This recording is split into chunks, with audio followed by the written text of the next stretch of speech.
Welcome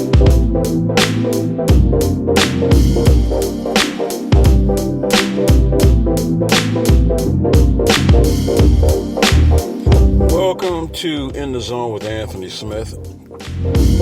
Got a good show lined up for you today. I'll take a look back on some powerful comments that were made last week as the world was honoring Negro League history and converging in Birmingham, Alabama at Rickwood Field. There's one man who still found it hard to go back. Also, are we living in a world where one person can try to censor what folks speak? Yeah, all that is coming up right here on In the Zone. So, don't you go nowhere. We're getting ready to get things started right now on In the Zone. As a matter of fact, I wouldn't wish it on anyone. The year I came here, Bull Connor was the sheriff the year before.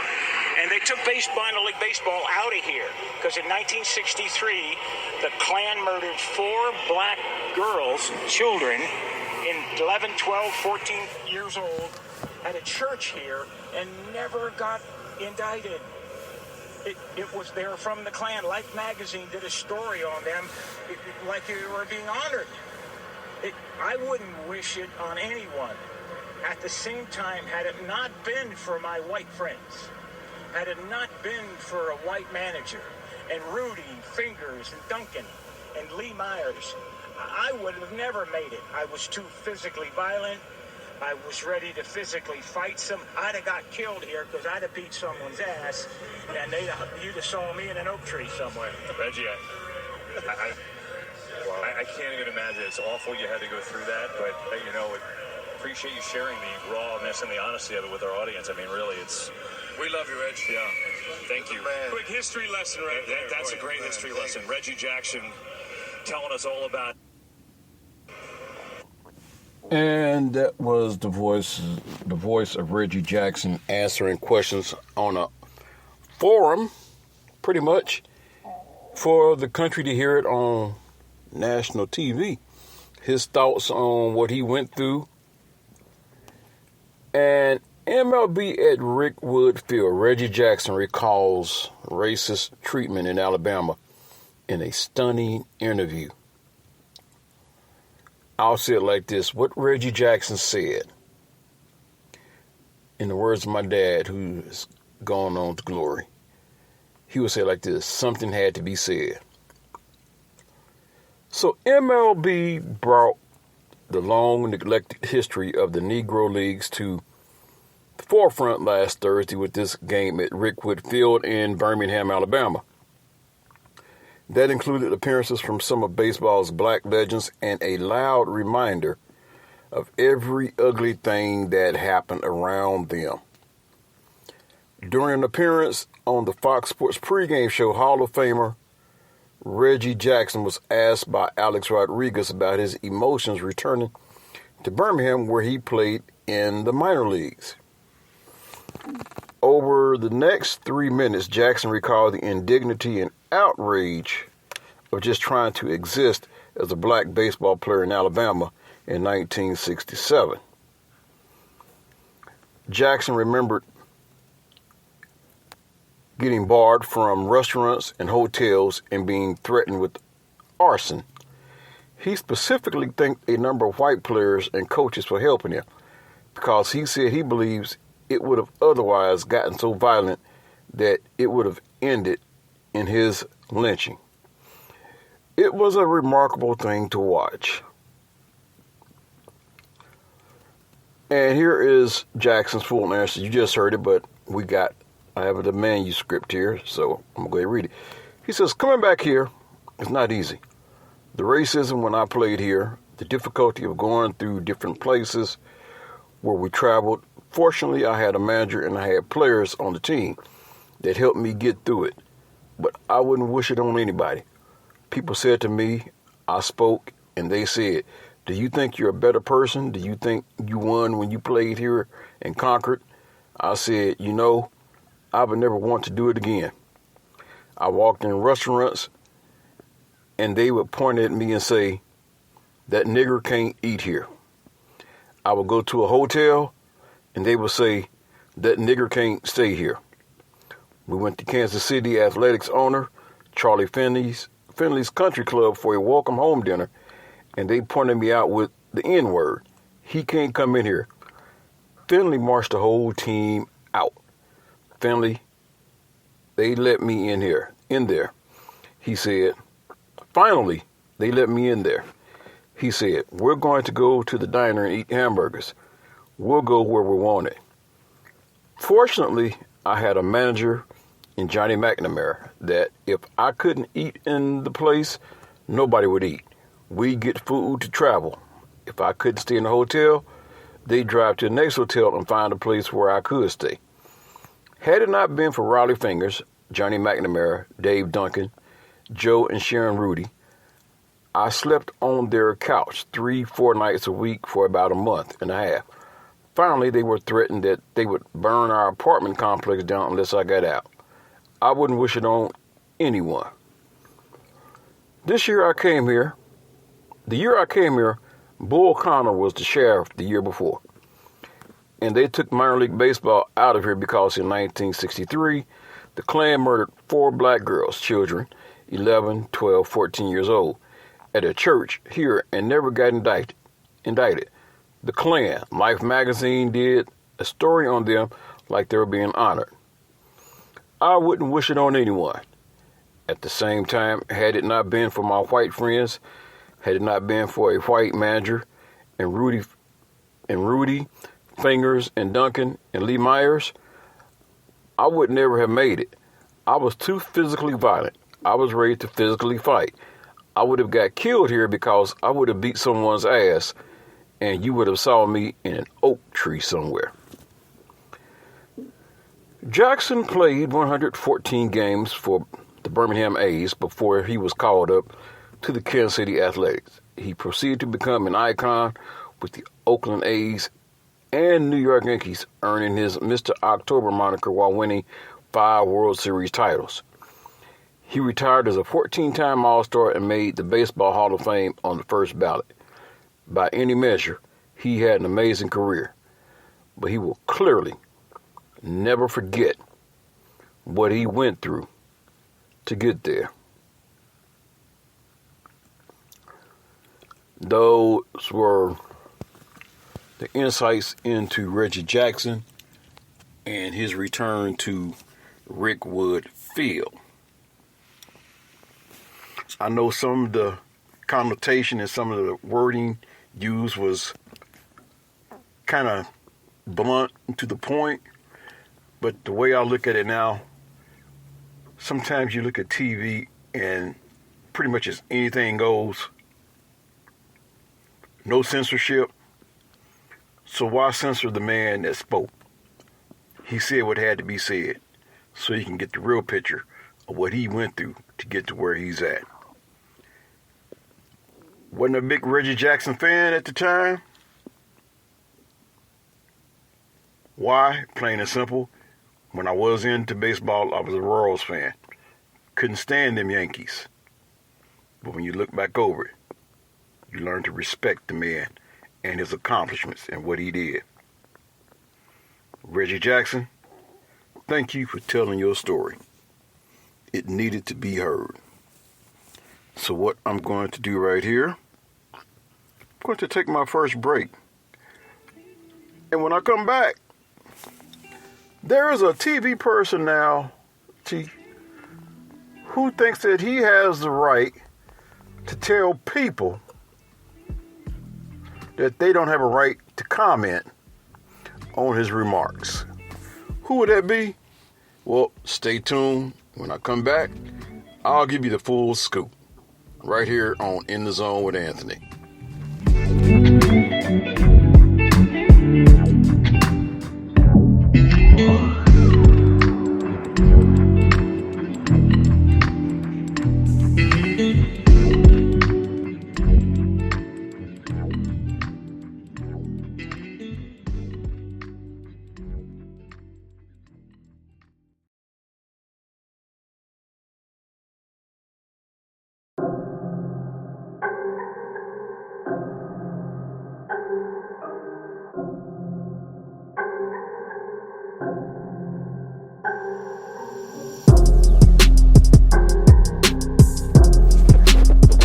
Welcome back to In the Zone with yours truly, Anthony Smith. Yep, this is that other podcast that is just as good as that other one whose claim is the number one podcast in the state of Kansas. The content on this podcast kind of differs from the other one because this one tends to look at things more on the national level, whether it be on the field, on the court, or behind the microphone, as is the case with this next segment.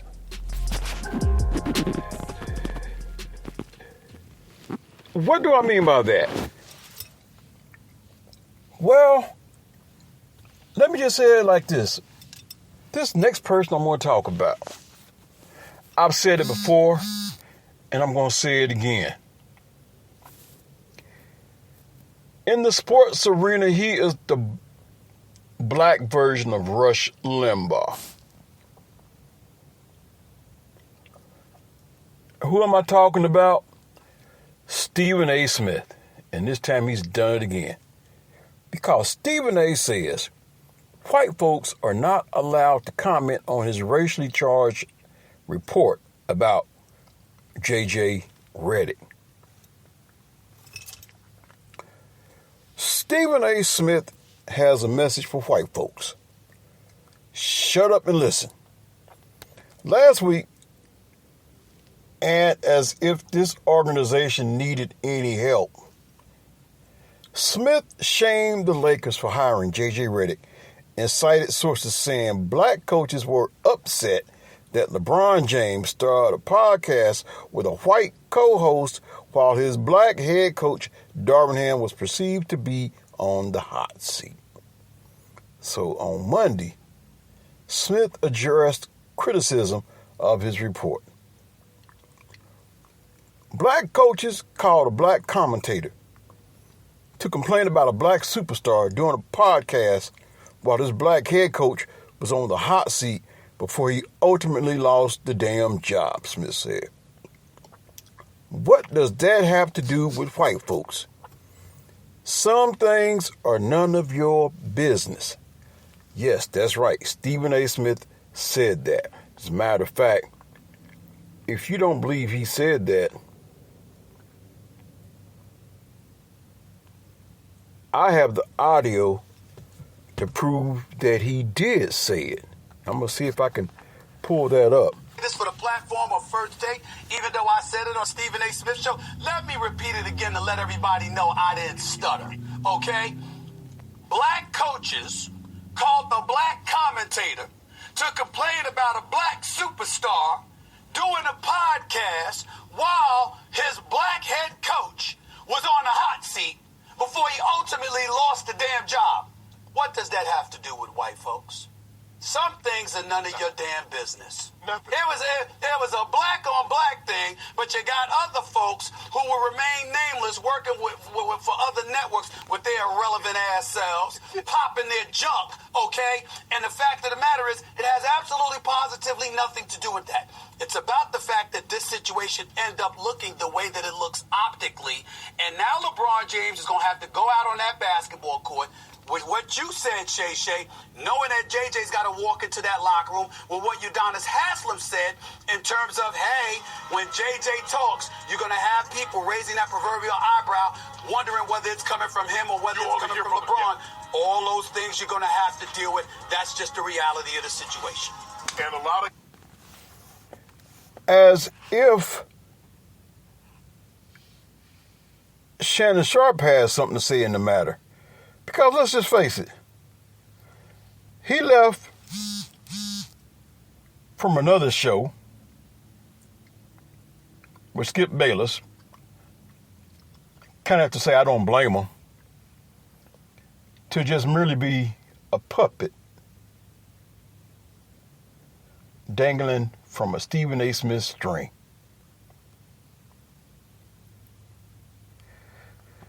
First, Smith's report doesn't only involve black people, it primarily involves Reddick, a white man. Second, since when are white people not permitted to comment on topics that involve black players and coaches. Does that mean Smith and his almost exclusively black cast on First Take were not allowed to comment on the Tom Brady-Bill Belichick drama?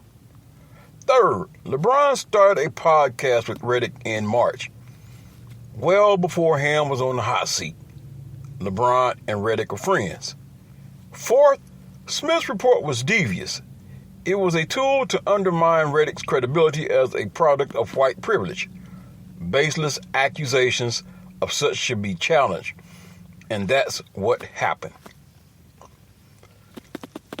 The white folks Smith references are ESPN host Pat McAfee and Fox Sports Radio host Doug Gottlieb. McAfee, without name dropping, criticized Smith's coverage of Reddick on Friday. He said like this: "I don't appreciate or like how JJ Reddick has been talked about by a lot of people who have been co-workers of JJ Reddick. And I am not somebody who is tight with JJ Reddick." Well, we know Pat McAfee isn't tight with a lot of people, especially after what he said about Caitlin Clark, how he referenced her. I would say he's tight with Jey Uso, but I wouldn't even say he's tight with him. And now here he is trying to play moral police. Dude, you need somebody to police you. The next one, Gottlieb named Smith by name. He says, "Let me state this really carefully. Stephen A. Smith is a race baiter. He is disgraceful saying that on national TV. Disgraceful. JJ Reddick and LeBron James are clearly friends. They have a relationship. They have mutual respect for one another. The only one who's making it out to be a racial thing is Stephen A. Smith. He is creating this. This is honestly pure evil. That's what bad people do." Granted, Smith's rebuttal Monday seemed aimed more toward Gottlieb than McAfee. Of course it was aimed more toward Gottlieb, especially if you're at a rival network. He wasn't going to aim no comments at his boy, Pat McAfee. Pat is his boy.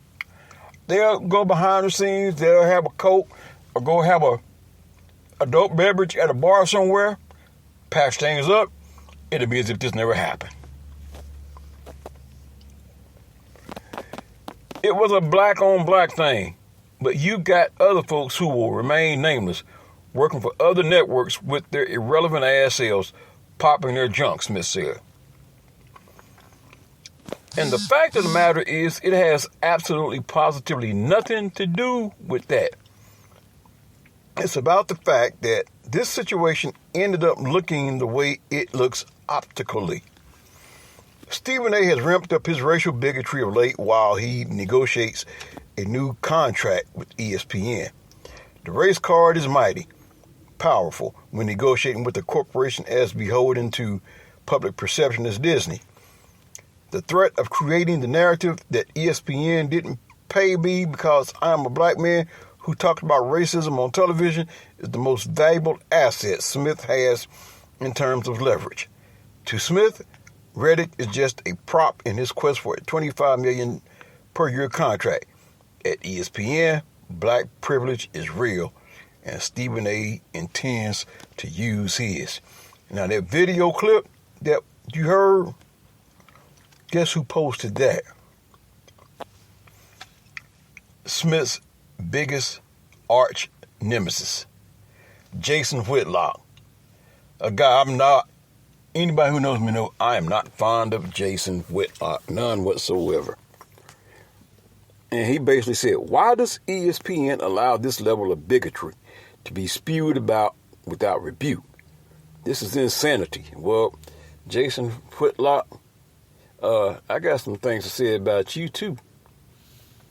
And the way I see you, especially what you said about Angel Reese, lets me know that if she has no talent, you can't even spell talent with your Uncle Tom self. Yeah, I said it, and I ain't taking it back. I mean, every word I said. Anyway, the contributing writer of this particular story, because this is from Outkick. This story was written by Bobby Burack. Bobby Burack is a writer for Outkick, where he reports and analyzes the latest topics in media, culture, sports, and politics. Burack has become a prominent voice in media and has been featured on several shows across Outkick and industry-related podcasts and radio stations. So we want to thank Bobby Burack. Want to thank him for this story.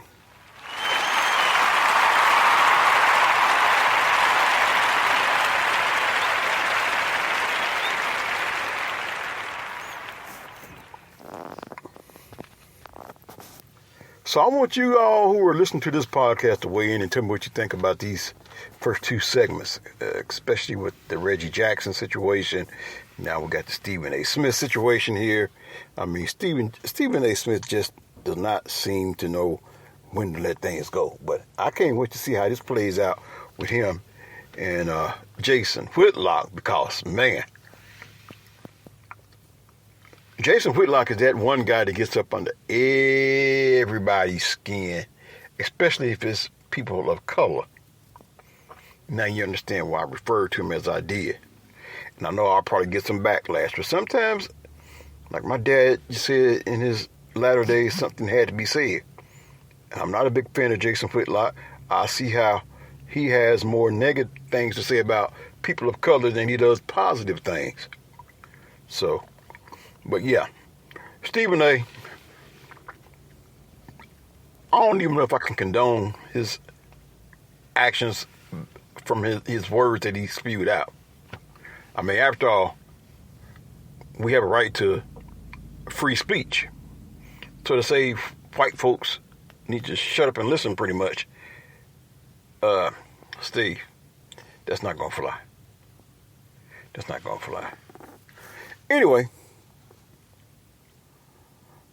I'm going to take me another break.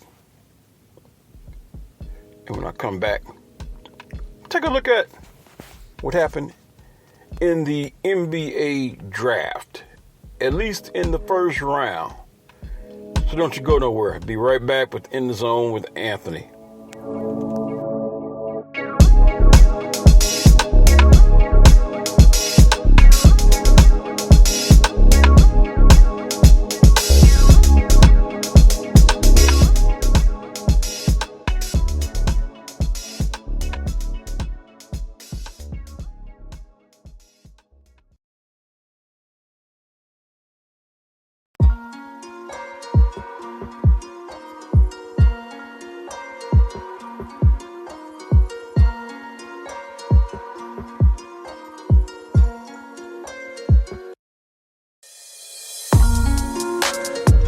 Welcome back to In the Zone with Anthony. Yep, this is the other podcast that is basically heard, if I could use this moniker without getting in trouble, in the air everywhere. I know y'all have heard this somewhere on overnight talk radio, but literally when I look at where my podcast is at, where you can listen to it on multiple streams such as Amazon Music, probably Odyssey radio app, Spotify, iHeart. I mean, the list goes on. You can hear me in a lot of places. So I am glad that you can hear me in multiple places. All you gotta do is just click. When I send you the link, just click on it. Anyway, I know I said I was going to probably talk some NBA draft, but, you know, going back to my first segment and hearing Reggie Jackson talk about his time in Birmingham, there was another stadium that I actually had the chance to visit,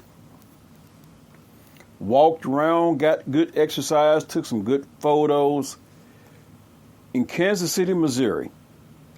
Satchel Paige Memorial Stadium. So I want to give you a little rundown on that stadium. Originally known as the Catholic Youth Council Athletic Field, Satchel Paige Memorial Stadium is situated on East 51st Street near Swope Parkway. At the age of 75, Satchel Paige made his last public appearance on June 5th, 1982, only 3 days before his death, and speaking from a wheelchair with the aid of a respirator. The future Hall of Famer thanked the crowd who had gathered at the rededication of the 250,000 renovated Satchel Paige Memorial Stadium.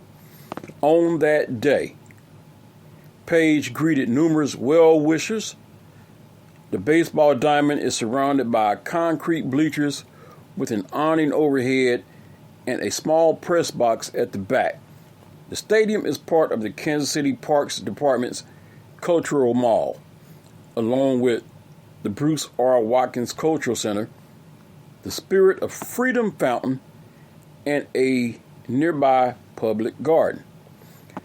Initial development of the site began in the early 1900s with the construction of athletic fields maintained by a group known as the Kansas City Field Club.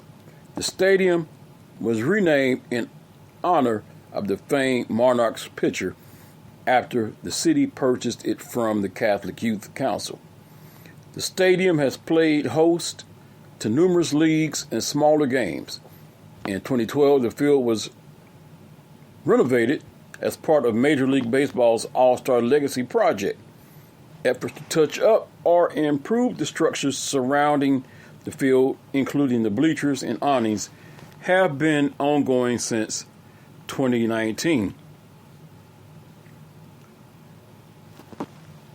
Backstory and context.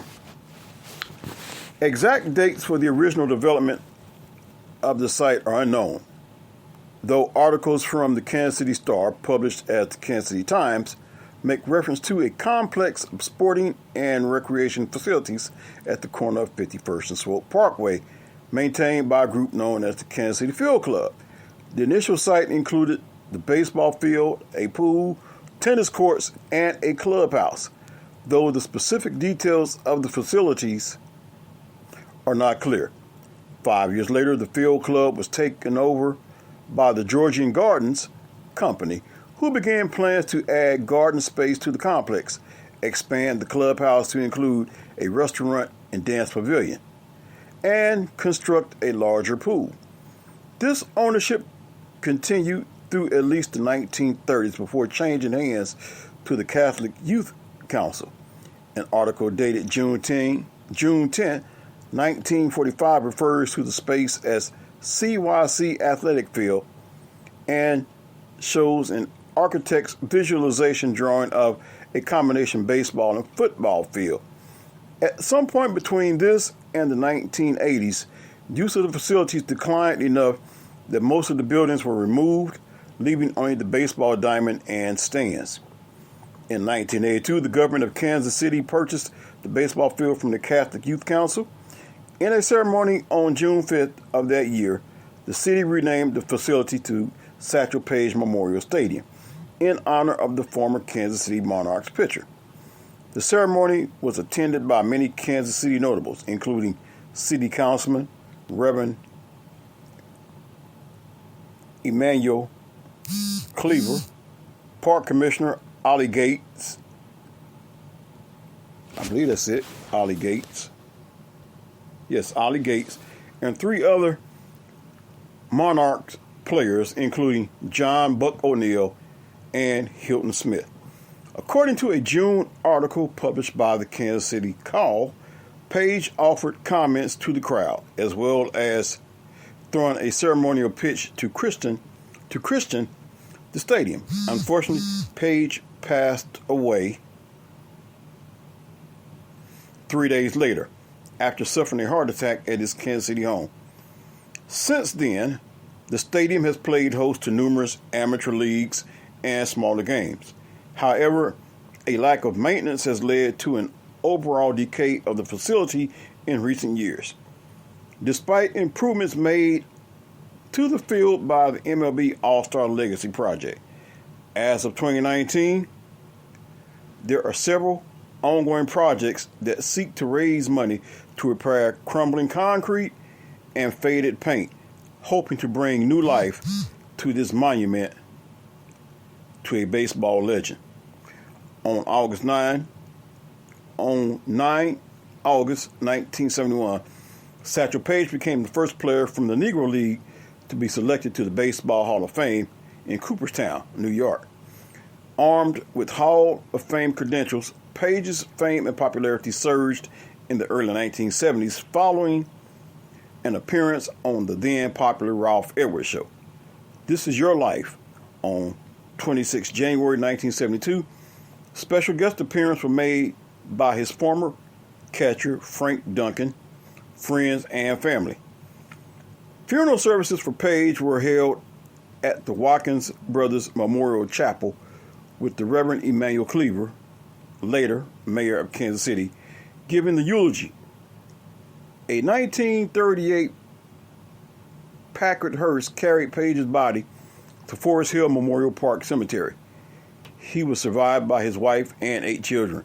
Later in 1989, the original headstone was removed and replaced by a 6'8" tall, 7,000-pound granite monument on a remote island along Racine Avenue. The ball field and final resting place of Paige are among several landmarks that honor the Hall of Famer. For example, there is the Satchel Paige Room at the Southmoreland Hotel on the plaza, a life-size statue of the Field of Legends inside the Negro Leagues Baseball Museum, the Satchel Paige Field at the T-Mobile campus at 5750 Sprint Parkway at West 117th Street, Overland Park, Kansas, artwork by Radcliffe Bailey at the Nelson Atkins Museum entitled Mount Magician, and the Economy Parking Lot A Kiosk A4 marker at MCI Airport. The 2 light luxury apartments at 1441 Grand Avenue features numerous quotes by Satchel Paige, along with mural of Paige, Buck O'Neill, Wilt Chamberlain, and Goose Tatum on the north side of the building, and family as an inductee in the Bruce R. Watkins Cultural Heritage Center's Hall of Fame. So there you have the backdrop on the Satchel Paige Memorial Stadium, which I hope you are enjoying some of this content on in the zone. I know I'm not on here on a regular basis as I am on my other podcasts, but when I do come on, I hope you enjoy the content enough to where you'll listen to it, and not only listen to it, share it with your friends, your families, put it on X, put it on Instagram, Facebook. The one thing I noticed, like with my other podcast, when I post the link on X, I notice I get a lot of views on there. Well, not only do I want a lot of views on X, but I want just as many listeners that actually listen to the podcast. And tell me what you think. Let's have some dialogue. Who knows? I might even have you as a guest on my podcast. See, the good thing about me having guests on my podcast, you don't have to be some celebrity. You don't have to be some known name person all across the globe. Just be yourself and know how to talk a little bit of sports. And we could talk like everyday people right here on In the Zone. So, what are some other points of interest that I want to talk about? Well, like I said, last night was the NBA draft. At least the first round. And what I want to look at is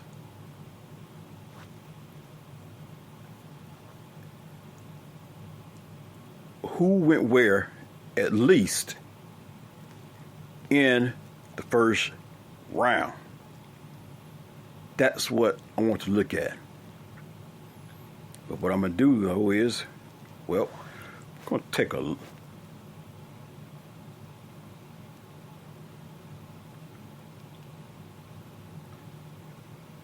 give me probably some. Yeah, what I'm going to do right here, I'm going to take another break, and then we're going to dive extensively into the first round of the NBA draft. So don't you go nowhere. You're in the zone and you're locked in. Thanks for listening. Yours truly, Anthony Smith.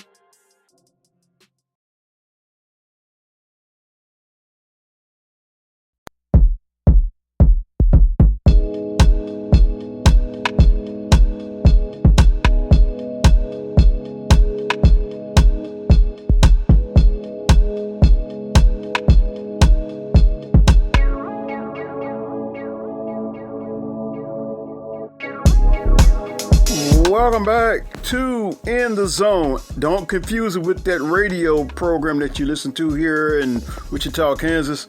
No, I was on before they had a show on called In the Zone. So, just like back in the days, Glenn Robinson out of Purdue, I believe it was calling himself the Big Dog. The original Big Dog was Antoine Carr.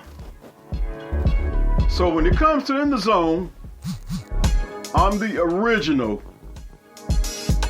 ITZ, In the Zone. Trust me, I know the guy on that radio program, he's a friend of mine. But he's not me. He is not me. But he's a friend of mine. I just don't want y'all to get the In the Zones confused. And I know somebody's going to tell him what I said. I'm going to tell you what his name is. His name is Phil Stevenson. Matter of fact, he's on the air right now. But so is my boy Jacob Albright and Tommy Castor over at KFH. Speaking of which, on Friday, I'm going to be on the Bob and Jeff show with the legendary Bob Lutz. Bob Lutz. I've heard it pronounced multiple ways. But anyway, I'm going to be on, that's right, to those of you who didn't know, I am a part-time on-air personality at KFH. And I want to thank some people for making it happen. How it came out to be was Bob Lutz reached out to me and wanted me to come sit in. So I went and sat in, and this is before I got hired on. I went and sat in and had a good time, and he was very adamant about getting me back on. And I'm like, well, let's make it happen. So got in touch with Tommy Dusing, who's a very knowledgeable young man in the radio business. Even since I've been hired on, he has gotten promotions into other positions. I mean, just a great guy, unrelentless in his work ethic, making sure things come across well amongst different brands of stations. Part of the Odyssey group, the Odyssey radio group. So, you know, that's how it came out to be. I mean, Bob pushed the envelope. Next you know, I'm a part-time on-air personality. Enjoy it. So tomorrow, Central Time Zone, 2 to 4 p.m. with Bob Lutz on the Bob and Jeff show.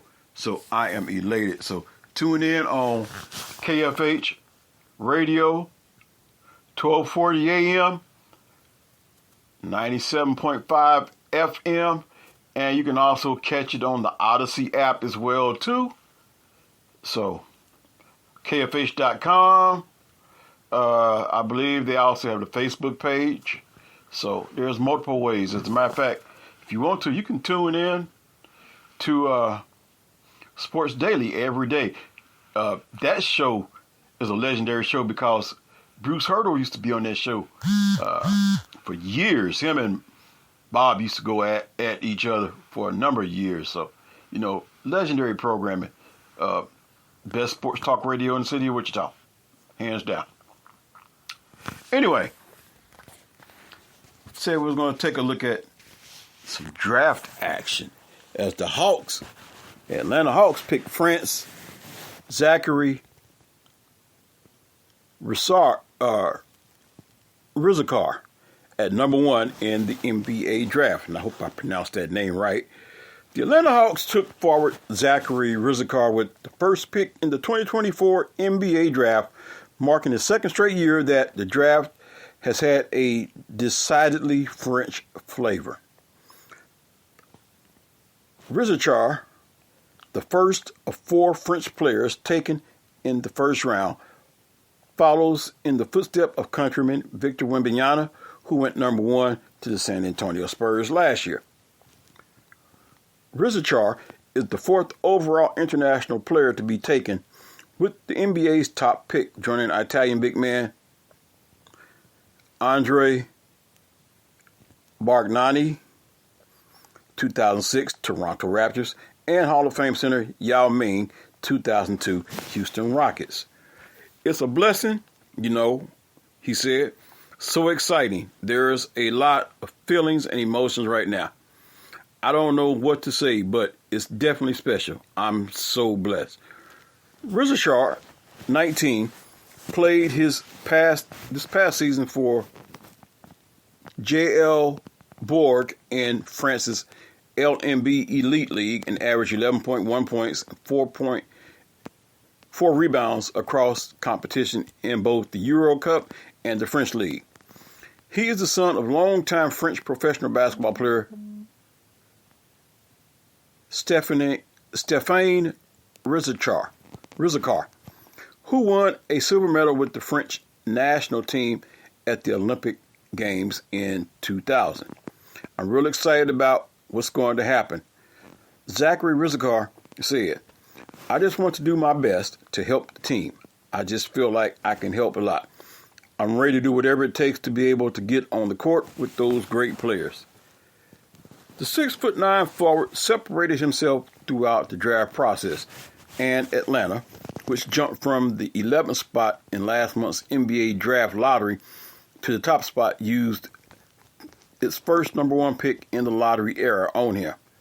Now, Rizikar will go into a front court alongside breakout forward Jalen Johnson with the Hawks, who enter the offseason with plenty of questions surrounding the future of their star-laden backcourt of Trae Young and Dejounte Murray.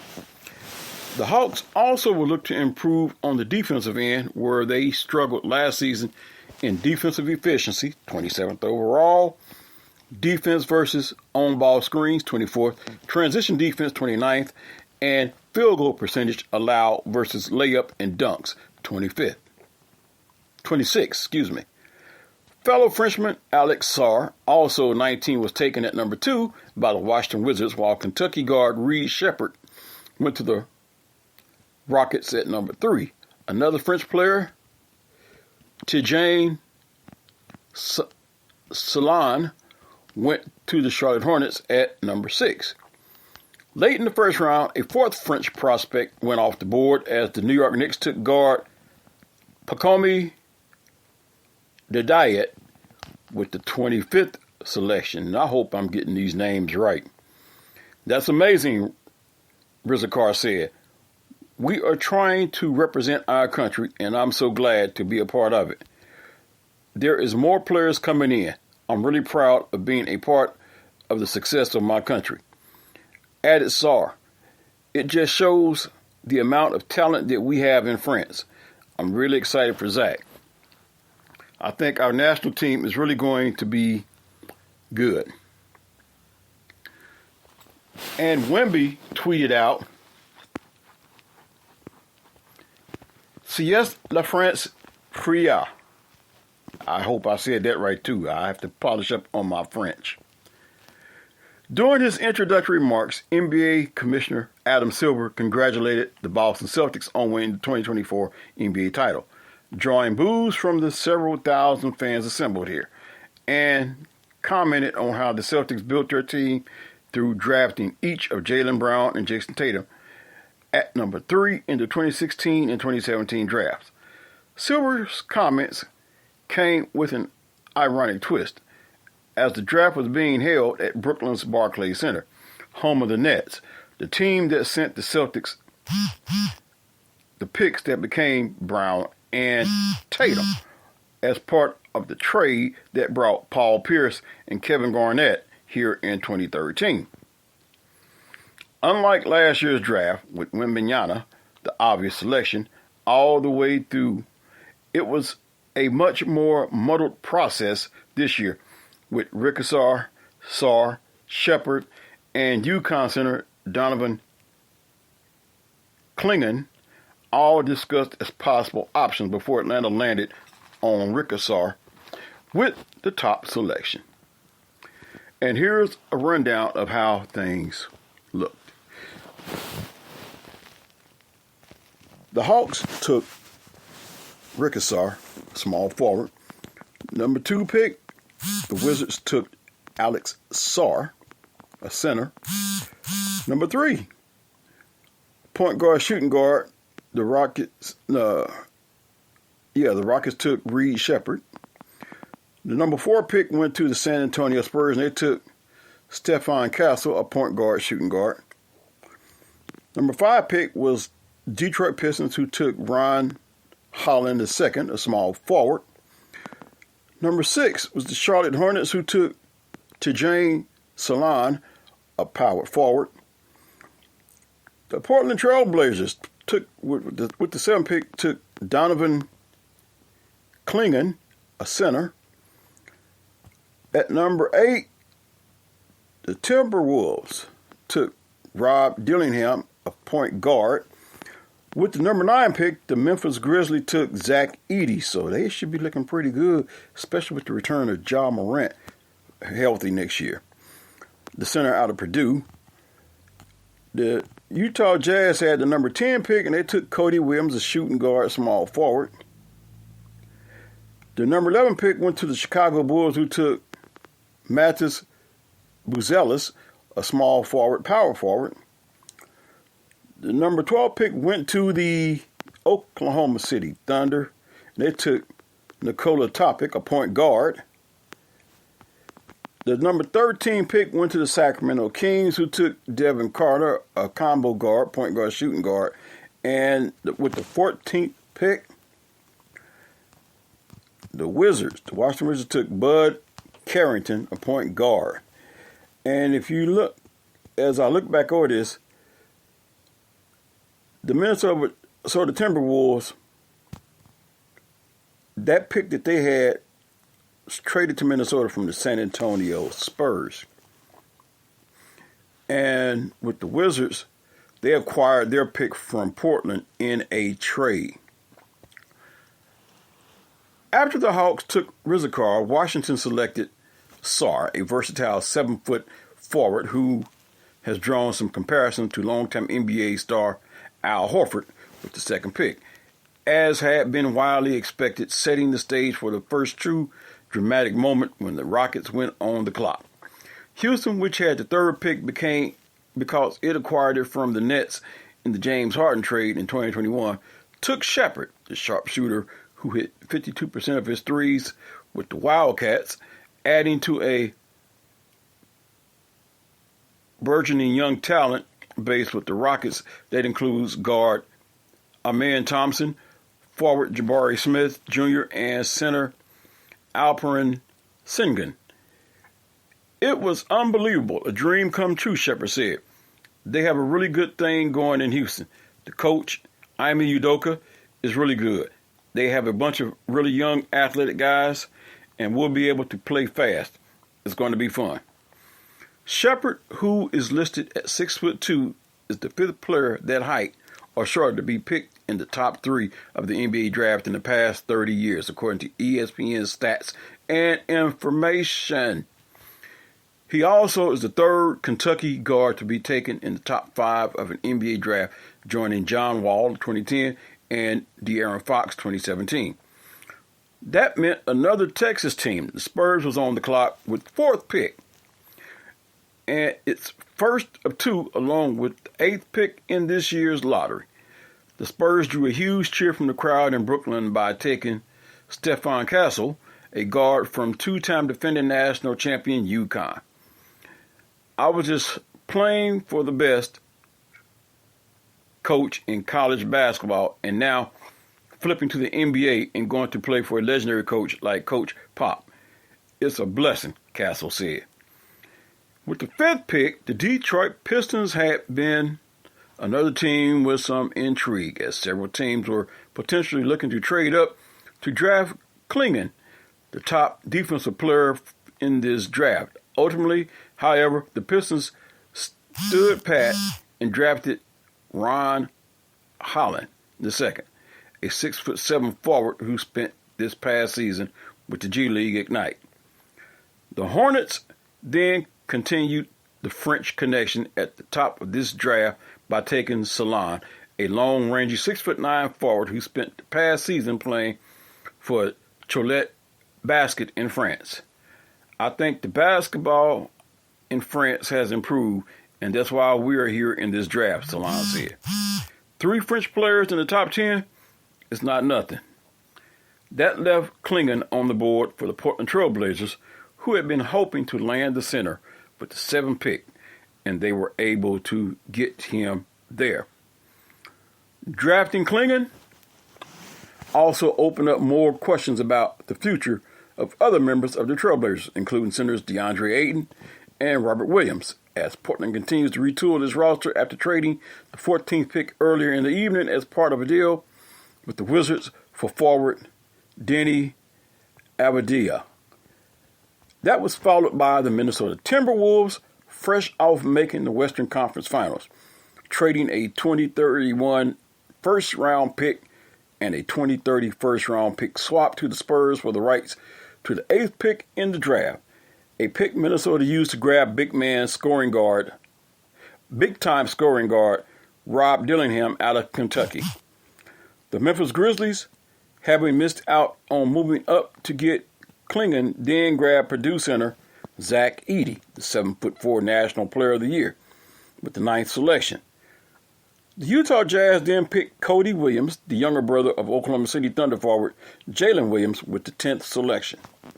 The Chicago Bulls then took forward Matas Buzelis, a Windy City native who played for the G League Ignite, with the 11th pick, before Oklahoma City drafted Serbian point guard Nikola Topic, who has a partially torn ACL and could miss the entire season, with the 12th selection.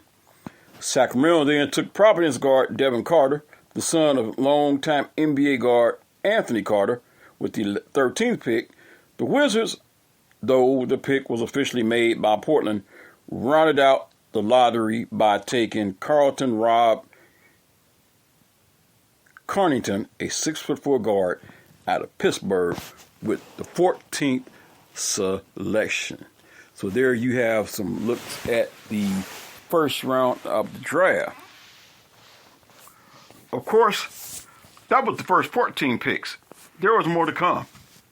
Later in the round, the Denver Nuggets traded up from the 28th pick to the 22nd overall selection with the Phoenix Suns to take Dayton big man Deron Holmes. To do so, the Nuggets traded not only the 28th pick, but also the 56th pick and second-round picks in 2026 and 2031, as Phoenix added to its severely depleted pool of draft picks. The Knicks, who entered the night with the 24th and 25th picks in this year's draft, traded the 24th pick to Washington for the 26th and 51st selections, with Washington using its third first-rounder of the night to grab Miami forward Keyshawn George. New York then grabbed the Diet with the 25th pick before trading the 26th pick to the Thunder, who used it to take Weber State forward Dylan Jones. In exchange, the Knicks acquired 5 second-round picks from Oklahoma City. The second round of the draft will be held Thursday at ESPN's Seaport District Studios, 4 p.m. Eastern. So there you have a recap of what took place in the first round of the NBA draft, and you heard all of it right here on In the Zone with Anthony. Well, it has been a blast bringing you all this good sports content. Hope you have enjoyed it as much as I've enjoyed bringing it to you. So until the next edition of In the Zone, take care of yourself and each other. As I do on my other podcast as well, which I can go ahead and let that cap the bag. It's the A-Train Sports Talk Podcast. I'm going to let you know right now that coming up this weekend, Saturday and Sunday, at the Farhart Building in Andover, Kansas, is the I-35 Girls Basketball Showcase. There are going to be plenty of talented teams there. Mocan Elite, Team Griffin. I can't think what that team is on Missouri. But you're going to be seeing players, I believe, like Maddie Vickery, Micaiah Moore, Zoe Franklin. My neighbor, as a matter of fact, right across the street from me, Destiny Mays. I mean, you're going to see a lot of talented young ladies at this event. It is a national exposure event. It is open to the public. So be there. I will. Hope to see you there. That's the I-35 Girls Basketball Showcase at the Farhart Building in Andover, Kansas. So until then, take care of yourself and each other. I'm out.